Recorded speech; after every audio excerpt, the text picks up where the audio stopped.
Zero-sum poker game. I went to a friend's party a couple of weeks ago. It was supposed to be a poker party. We brought all the stuff, the chips, the beers, the chips, and fleshed out all the rules, but we never really got around to playing poker. One guy started talking about how his wife left him a few months ago, and how at first he was completely broken up, how he didn't think he could go on, until his boss, who successfully recovered from a horrible divorce a couple of years ago, recommended a therapist. So he went to see this therapist, and this therapist asked him a few basic questions. At first, he thought he'd made a mistake, or maybe he thought he was pranking him and maybe he didn't realize how bad he was hurting. Because during the first session, all she did was ask questions, barely make eye contact, and type things into her laptop. And then after about an hour of this, she said, barely looking up, "Okay, I think I've got enough. Come back in a week, and I think I'll have something for you." He wasn't sure, so he double-checked the address he'd given him, and it was the same place. He showed up the next week, unsure what to expect. She was much different. She told him to relax, to sit back and enjoy this. She said, all you need to do is listen. You don't even need to pay attention to these words. Just think about whatever you like to think about. These words are designed to go into your subconscious. Then later when you start to fall asleep, you might get some insights just as you're drifting off, when you are thinking thoughts, and then make the subtle transition between thinking thoughts and watching thoughts. Then when you start to come back up, it is hard to understand the transition. The thoughts you will be watching will come up and soon shift into the thoughts you are thinking.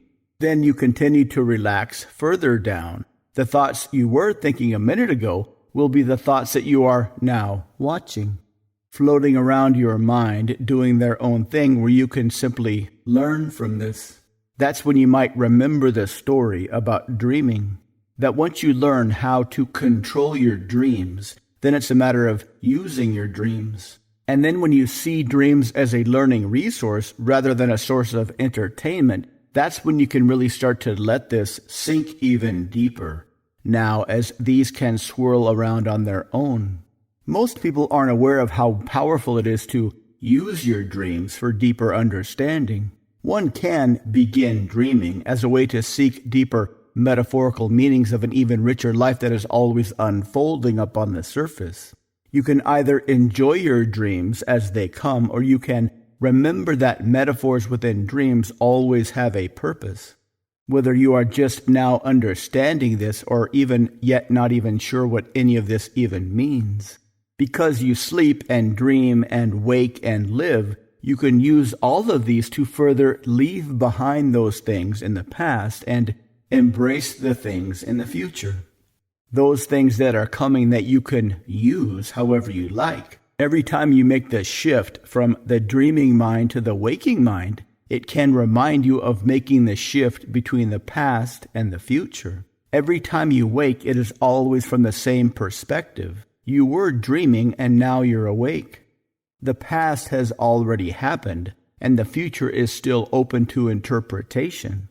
And the more you use your dreams to point toward the future rather than reflect the past, the more you can begin to see whatever you want out in your future is waiting for you. We ended up just eating all the potato chips and drinking all the beer while trying to outdo each other with the various card tricks.